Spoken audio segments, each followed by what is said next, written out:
This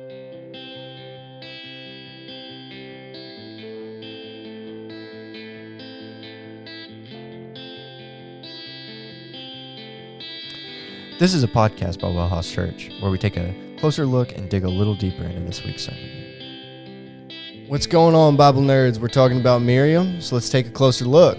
Let's do it. Y'all may have noticed, you guys on YouTube, sadly, you guys that listen to on the podcast can't see, but we in a new stew. We are in a new stew. And I must say, it looks nice and it feels pretty good to be recording here. It does. It actually feels more professional, honestly. Well, it feels more like it's our culture and well, yeah. So it feels a little bit more like our culture. It feels a little bit more like the set of a Bible podcast should be. I mean, Clayton, behind you, and you guys on YouTube can't even see all the books. No, but probably 50 books y'all can't see. This right here is only my New Testament and theology section. Yeah. And behind me, I'm trying to remember. I just moved these here. It's like pastoral and preaching stuff. Yeah, so it's all like preaching, pastoral, community, spiritual formation, like all of it. And once again... And then he's got a bunch of other junk over there on that wall. Yeah, and over on this wall over here, there's 2 more of these bookshelves full also. So it does feel more... You said professional. I think it just feels more like the set of a podcast, like the ones that we run should be. No, I get that. I get that a lot. I do like it, though. It feels normal. It feels comfortable, right? Yep. It's different than anything we've done before. It is very different than anything we've done before. But I really like it. Yeah, I like it too. I've recorded in a lot of different places, and we've had 2 studios now. Mm. The first 2 looked almost identical. The first one just had this, like, it was much more narrow and had this weird window, like, off to the side that always gave this weird lighting thing. And then the second one, it was just an empty room. Yeah. But the wall colors were the same. The set was the same. We didn't change anything. But now, it's a full change. We're in a new place, got books and shelves, and it feels like a set. Yeah. Let us know in the community group and in the comments for y'all on YouTube as well, whether or not y'all like the new studio. Yeah, let us know. Let us know what you think. And if you're on YouTube and you can read the titles of any of my books, let me know what you think about those books. And if there's one up there you're like, oh, I'd like to know what that one is, let us know and I'll let you know. I have read... Probably 80%. Oh, no, more than that. But I just did a haul not too long ago. And so there's probably 15 or so books out of my entire collection that I haven't read all the way through. So there's only 2 books on this shelf that I have read. The Challenge of Jesus and yeah, just Paul and Fresh Perspectives, the little book by Tom Wright. Yeah, the condensed of these 2. Yeah, well, and that's not actually true. That Paul and Fresh Perspectives was his first version of that. Oh, okay. Now he has the equivalent of like Paul for Everyone. Oh, gotcha. And so that's a different one. That one, Paul and Fresh Perspectives, is still more of like on the academic side. Yeah. Anyways, let's get into Miriam. So, Clayton, who is Miriam biologically? The older sister of Moses and Aaron. Yeah, so in Exodus, we've talked about Moses several times. I've done stories on him through restoration stories, and I've talked. Moses is a key character. We've talked Moses to death at this point. Not to death. Because there are whole theses and dissertations and books written just on Moses. Yeah. So we hadn't done that, but this is episode 37. Yeah, and we've talked about Moses. Moses is a lot of it. Yeah, because he was in Hebrews 11. So we did him in restoration stories. We've talked about him. What was the one? What was the series before that? We talked about him once there too. The series before Restoration Stories was. I'm drawing a blank. I don't remember either. That's what pitiful. we did. It was what we did leading up to Easter. Oh my gosh. Oh no, because what we did leading up to Easter was the parables of Jesus. Oh, you're right. So no, Moses. He was in the one before that. Then, I guess I can't remember. I don't far remember. back. I don't either. It's fine. Anyways, we've talked about Moses a lot. We talked about Moses a lot. And so God appears to Moses in the burning bush that's not consumed. Right. And in there, Moses is like kind of battling back and forth with God. He's like, yeah, I can't do this. I can't do this. I'm not qualified. I got a speech impediment. Like, I can't do this. And God goes, well, get your brother Aaron. He's a good speaker. And he talks good. Bring him with you. Yeah. There's no mention of Miriam here. No. And so, like, you don't even know that she's a character in the story. Right. For a while. You don't know up until after they, like, actually leave Egypt, right? Well, after they leave Egypt and cross the Red Sea. Yeah. And it's interesting because once they cross the Red Sea, you get the Song of Moses. Right. That's like the first part of chapter 15 of Exodus is the Song of Moses. Right. But then when Moses is done, we get introduced to a new character. Well, actually, and her name is Miriam. Yeah, actually it says, so in the NIV have it headed as the Song of Moses and Miriam.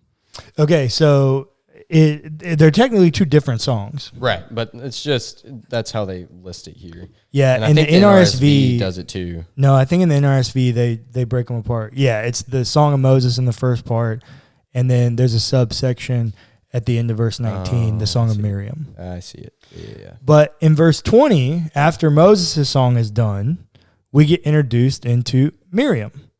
And this is the first time she's mentioned in the book. Mm-hmm. I'm pretty sure. I couldn't find a reference of her before that.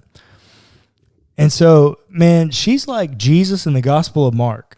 She shows up on scene and is doing crap. Mm-hmm. In Mark's Gospel, there's no lead up. There's no build up. Like, Jesus steps on the scene and it's like an action movie. Boom. Mm-hmm. Right out of the gate. And the cool thing is that the first time she's mentioned, she's called a prophet. Then the prophet Miriam. Yeah. The first time she's mentioned, the author is like, nope, she is a prophetess. Yeah, so before we get there, I do want to point out, in preparation for this, we were looking, and Miriam's the older sister of Moses and Aaron. Yeah. In Numbers chapter 12, we're told about their family, the genealogy of Moses. Moses' dad married his aunt. Married his aunt and had Moses, or had Miriam, Moses, and Aaron. Yeah. It sounds so weird to say today. Like in modern culture, yeah, that does sound really weird. Yeah, that'd be like you going and marrying your aunt. Yeah, that's weird. And it's like, it's just very strange. It's very weird. And yet, like, I don't know, that stuff's forbidden in the law. Like, you shouldn't do that. But I guess we don't have the law yet. And as our dad always says, that crap's written in the law because somebody was doing it. Yeah, Moses' dad was doing it, bro. Someone needed to write down what not to do and why not to do it. Yeah. And Moses was just this guy. Yeah, like, Moses is this guy. Or whoever wrote it, but like wrote it down. Yeah. Physically. So I did want to just throw that out there because I'm like, there's a reason. There's a reason that crap's written in the law. That has to be a disclaimer a little bit there.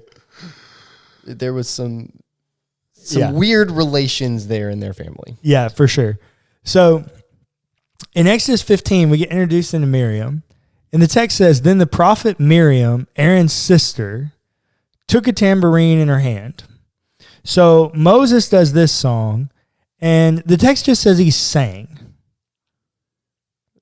he did like that. That's it. There doesn't seem to be. There's no mention of instruments at this point. No. So Moses breaks out in a song of praise as the spiritual leader of Israel. Right. The next person to step up and take leadership is Miriam. So, and might I mind you, in a spiritual context. Yeah. She steps up. She's leading worship here, essentially. Yeah, she is leading worship here is what's happening. But notice she's also called a prophet. Mm-hmm. So she's not just there as like Moses' older sister who's there keeping an eye on him. No. She's there as a spiritual leader. She's leading worship. She's called a prophet, and people begin to follow her. Yep. The text continues, and all the women went out after her with tambourines and dancing. Like, she's a leader. Mm. And then she leads them to sing to the Lord, for he has triumphed gloriously. She gives all praise back to God. She is a good spiritual leader. Yeah. There is absolutely no doubt that she's a good spiritual leader. Now, in the narrative, I mean, you have to look for that. Yeah. You don't, like, if you're just reading this very quickly, you might not catch what the story's actually saying. You might miss it, right? Because it's just another character, and it's Aaron's sister, and it's like you could miss it. Excuse me. But there's something I found in like prepping for this. Let me pull it up here. This is in Micah chapter 6. Interestingly enough, what's everybody's favorite verse from Micah? I can't remember the exact reference right now, and I hate myself for it, but it's the walk humbly with your Lord, right? Yeah, so it's Micah 6:8. Micah 6:8, okay. He has told you, O mortal, what is good, and what does the Lord require of you? But to do justice, to love kindness, and to walk humbly with your God. Yeah, seek justice, love mercy. Yeah, okay. And walk humbly. Yeah. I always think about the that Casting Crowns song, Courageous. Yeah. Yep. So everybody goes there to Micah 6:8. And Micah is a minor prophet who is dedicated to the cause of justice.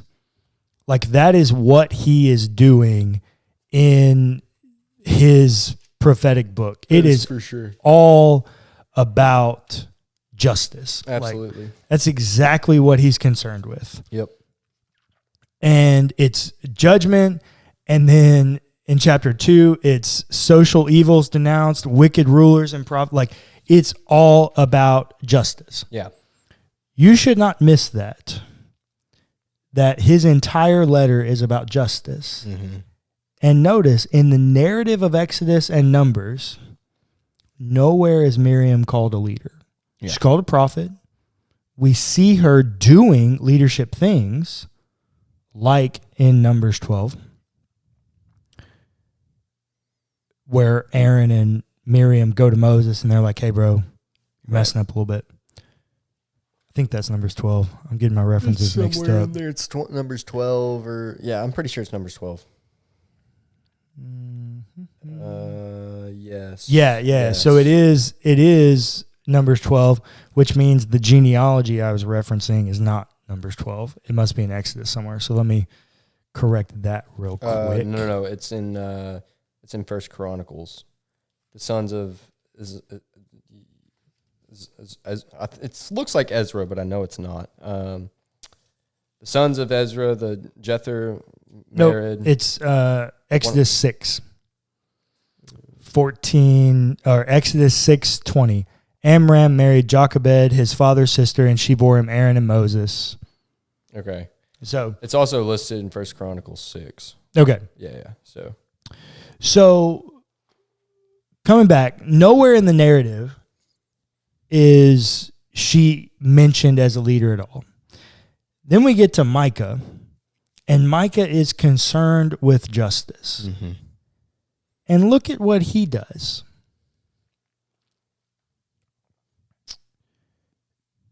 This is Micah 6. And I'm just going to read the first little bit of this because I think the context is really important here. Yeah. Hear what the Lord says. Rise, plead your case before the mountains, and let the hills hear your voice. So what's the case we're pleading here? Justice. Yeah. Hear, you mountains, the controversy of the Lord, and you enduring foundations of the earth. For the Lord has a controversy with his people, and he will contend with Israel. What's the controversy? Injustice. O my people, what have I done to you? And what have I wearied you? Answer me. For I brought you up from the land of Egypt and redeemed you from the house of slavery. Before I keep reading. Remember in Hebrews and 1 Peter, it's by faith Moses led. Aaron is like a footnote in that story. Look what Micah does. For I brought you up from the land of Egypt and redeemed you from the house of slavery, and I sent before you Moses, Aaron, and Miriam. Yeah, I love it. Micah seems to think she's a prominent she's role. as influential as the other two. Yeah. Because he says, I sent you, and this is God speaking. Right. He saying that God has said. That he sent Moses, Aaron, and Miriam. Yeah. Interesting. So God had plans to use 3 children, Moses, Aaron, and Miriam, all brothers and sisters, right, to redeem his people. But the important part here, there's a woman in there. That's pretty awesome. Yeah, so I think number one, it doesn't seem out of place for Micah to throw Miriam in there. No. Because he's got a call for justice here. Right. And he sees oppression, he sees injustice within the people of Israel, and he's calling them to repentance. Yeah. And so it makes sense, if he felt this way, that he would include Miriam as a leader of the Exodus. Sure. Now, here's the thing that I think is so fascinating. She's the older sister. Mm-hmm. But they're all siblings. And she does some very influential things, especially like in Numbers 12. She grabs Aaron and says, hey, bro, we got to go talk some sense into Moses here because he ain't doing right. Yeah. Excuse me. But here's the miracle. Outside of all the miracles that we see throughout Exodus, because there's a number of them. There's a bunch. To come... Well, let me say, for such an influential group of people from a single family to be such a part of the redemption story of the narrative, isn't it amazing how broken and screwed up the family unit is? Yeah. So you got a dad who marries his aunt, a much older woman, births 3 kids, which in this time it usually went the other way. Right. The guy's married much younger, right? And this is, several thousand years before Mary, but Mary's like 14 when she has Jesus. So most of the time it went the other way. Right. You married young. This dude chooses to marry up and marries his aunt. Has 3 kids, one of which, by the way, she has to give up to go live in Pharaoh's house. And through just some of the trauma that he saw, he kills someone and runs away for his life. God reorchestrates, after the call of Moses, reorchestrates a family reunion with Aaron. God says, go into the wilderness and meet Aaron. Go into the wilderness and meet Moses. Yeah. But for people who are leaders of redemption, they sure come from a lot of brokenness. Yeah. Here's what I want every single person listening to this podcast to know.